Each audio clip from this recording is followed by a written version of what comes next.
So we have a Mohiniyattam dancer who is an author and who has gone through this journey of regaining her own mental health time and again and redefining why and how is that so important. So we would love to hear from you. Are we ready, all of you? Yes. Okay, all yours. Thank you so much, very sweet. And happy Women's Day to everybody. I feel really happy to be here for one main reason. A statement that I heard yesterday by a woman herself. Why is it that we need one day to say Happy Women's Day when we have throughout the year to celebrate womanhood? Okay? As I would call that a very cliched statement, frankly, because we do need a day to celebrate Women's Day. Because as much as we are strong, we have the strength. Our strength is not understood the way it is. The abundant strength we have, the power of which we still have to realize ourselves, I don't think it is understood and respected outside. Do you all agree to that? So happy Women's Day to everybody today. I was asked this question about my journey.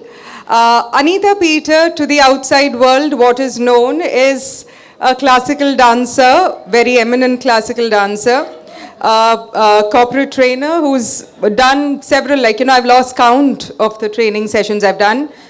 Actor. As an actor, she shouldn't be shy. She shouldn't be, she shouldn't be a person who is frightened because she's facing the camera every time.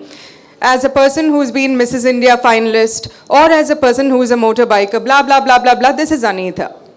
What people fail to understand is, a person of this, who has done all this also can go through a mental health, emotional low.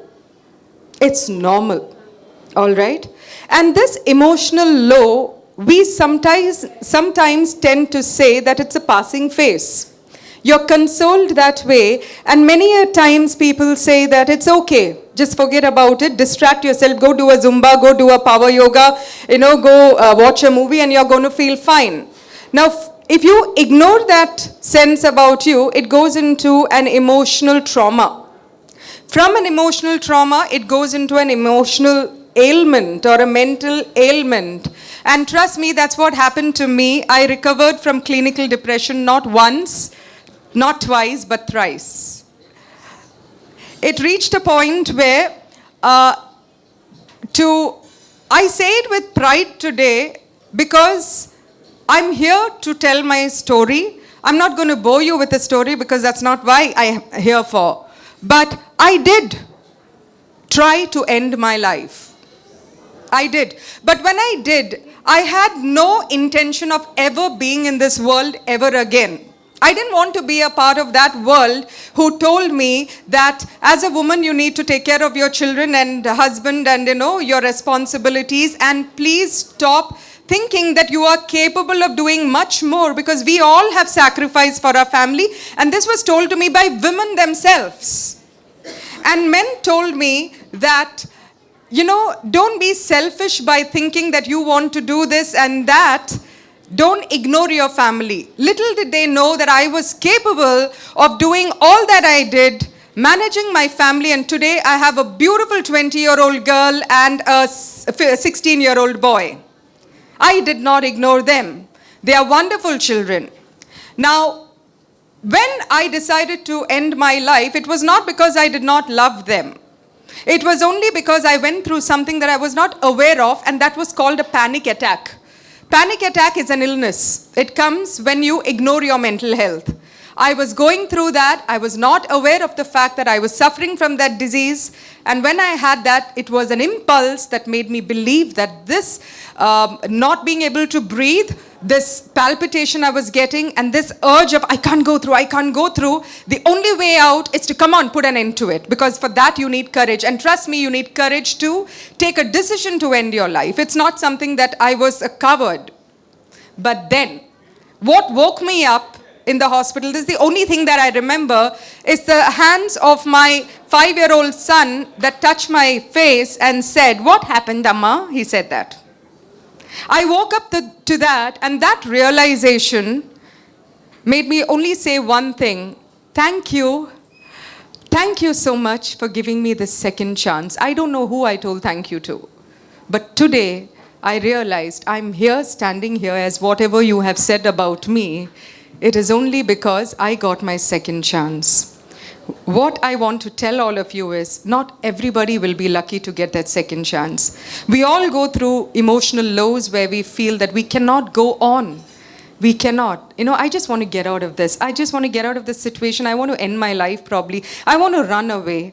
But I would strongly say today, to win your battles, stay alive. That's what I would say. And that's what my book is all about. And it's not enough that we all have a life here. Trust me, women, today we have got this beautiful occasion Seema Chadda has organized for us. And let's all live our lives, stay alive. Happy Women's Day. Love you all. In fact, there was a request for me to come here on my bike. But then I thought, if I come here on my bike, who's going to see? It's only for me. I'm going to park it in the basement. And then, I come here. No, you ride with me. Get your bikes and ride with me. The only one thing I would suggest is express yourselves. Don't bottle up. Sometimes, we wait for a particular day to say I love you.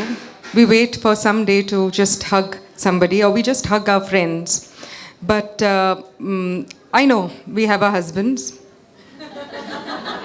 All right. And I've always heard, especially in Kerala, oh, now we have kids. Now what is the use? You want darling, darling and all that. For what? All right. But I think till the day we breathe our last, say I love you. Say, you're happy. You're looking nice. Because when I go out for a walk and I hear, oh, you've put on weight. Oh, you're looking so thin. Aaj kya hua? How come you're here early? Let's learn to just look left and right and say, I love your smile. Yeah? You're looking nice. Oh, it's so nice to see a person like you. Learn to compliment each other, not superficially, but just learn to appreciate. All right, I'll give you 3 examples. Yeah, sure. The first is I had phobia of heights because I witnessed an air crash. I was working in an airline to begin with. So I saw an airplane crash right at the takeoff point while I was doing a tarmac, that is the airport duty.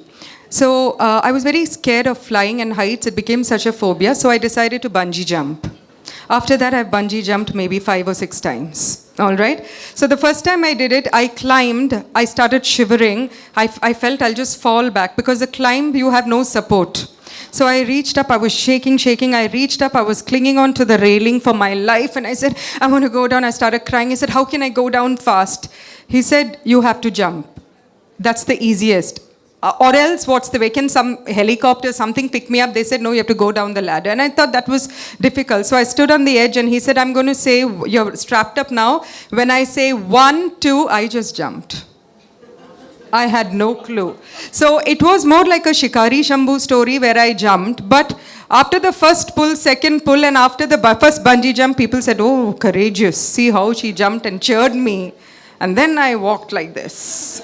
So that is the first. The second is when I was going for my ride throughout India, Hyderabad to Kanyakumari, Kashmir and back. See, everybody around you tells you about loss of life. What if this happens? Are you not bothered about your children? What if this happens?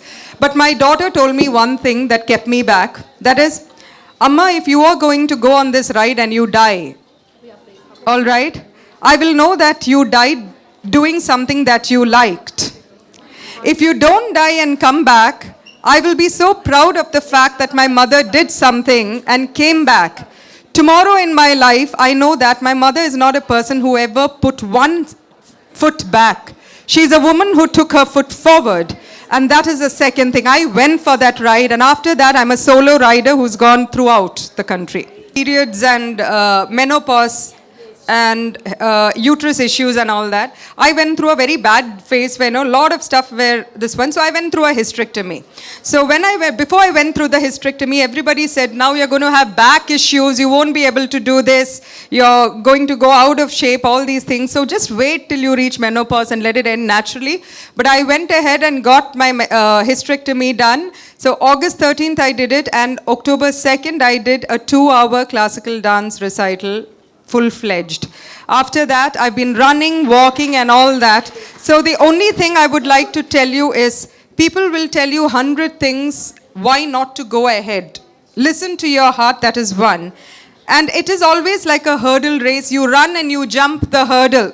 The first time you will stop. Again try. Second time you will know, plan. The third, fourth time, and slowly you run faster, higher and further. So don't stop. Life is all about hurdles. Absolutely. Because there are people who talk to our men, I would say. There was this one person who said, "Arey, see, if I am in your place, I will not let my wife do all this." It's that kida everybody would like to add. I very coolly held my husband and said, "That's why I'm not married to you," and gave him a kiss on his shoulder. All right? So the point is, it's not about fighting to do our things. A lot of women, they say, my husband does not take me here, my husband doesn't push me, husband does not motivate me. Trust me, my husband has not done any of those things. I decide what I have to do, I make my plan, I work towards it, and probably just 2-3 weeks before that I say, then I present it. See, I'm planning to do something like this. By then everything is clear. So he's like, okay, fine. Eventually he knows that she does what she has to do and she does not make anybody, no confusion is there. It's because I don't rely on anybody but my instinct, my plan, the way I organize, and I've created a good team around me, which is people who are like-minded. So please go ahead.